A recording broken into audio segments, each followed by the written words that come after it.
we like to explore places that are filled with history and information that are located in places that we reside. However, have you ever looked at a place that is not only rich with history, but also rich with the supernatural? From where I am from, there's a place called Waverly Hills Sanatorium that resides on top of a hill in Louisville, Kentucky, and surrounded by a barbed wire fence. What used to be a hospital built in 1910 for tuberculosis now resides as a windowless, empty, 5-story building that houses more than just remnants of hospital supplies. Full-body apparitions, shadows, and even disembodied voices now seem to lurk through these hallways, and I actually witnessed firsthand. Waverly is known as one of the most haunted hospitals in the eastern United States, with its history, ghost stories, and what it is today. And here are the reasons why. Alright, so here's a picture of Waverly. It shows you the 5-story building, and these are pavilions right here. The history of it was that Waverly was built in 1910 and held up to about 40 to 50 patients. Before this building was built, it was actually a bunch of tents that were just pretty much on the ground because there weren't that many people that had it. However, when the White Plague set in, which is another term for tuberculosis, they needed a bigger place for patients to reside in.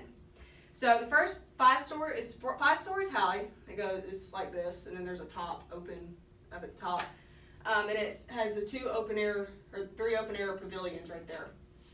And then if you slide. In 1914, the very top of the building was turned into a children's pavilion for those who had tuberculosis. The reason that this place was in such a isolated area in Louisville was because they didn't want, tuberculosis was so highly contagious that if they had any of these people around the residents in Louisville, this place would be just absolutely bombarded with patients. In 1930s, Waverly actually closed its doors because they found a cure for tuberculosis.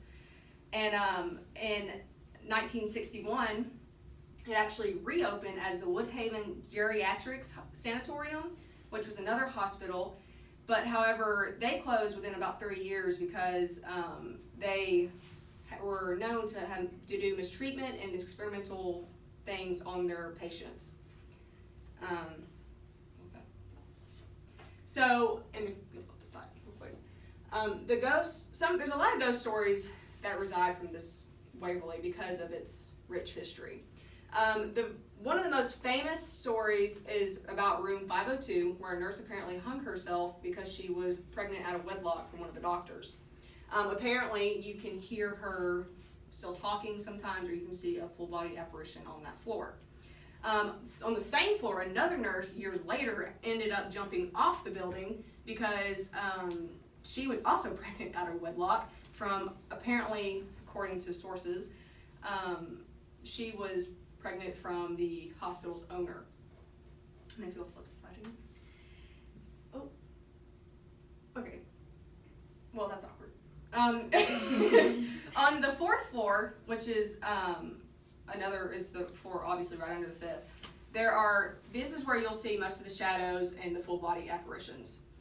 This hallway is completely blocked off, and the only way you can get into it is through it with a key. Another apparition that is apparently seen on this is called the Creeper, and if you ever come across this, apparently you'll get this sudden feeling of doom and stuff like that, which I never came across that.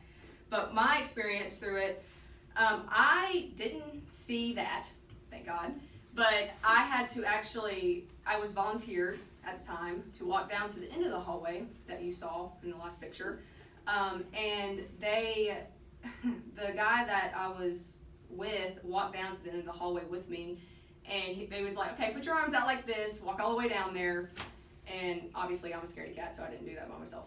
So on the way down, he told us exactly what they were going to see. They said, you'll either see 2 people on both sides of you, you'll see 1 person on the side of you, or see a group of people around you. So as we were walking down the hallway, he's telling me this stuff, freaking me out, turn back around, and I am not kidding you when I say the whole left side of my body just lit up. And I booked it. That was my instant response, was to run. So when we got back down there, the guy goes, what'd you guys see? And exactly what he said that they would see. A person on both sides of us. And freaked me out. Basically, end of that story. And so another thing is what Waverly is today. So Waverly is actually owned by Tina and Charlie Mattingly. They keep the building true to itself. They don't want anything to really hinder its value as a historic place.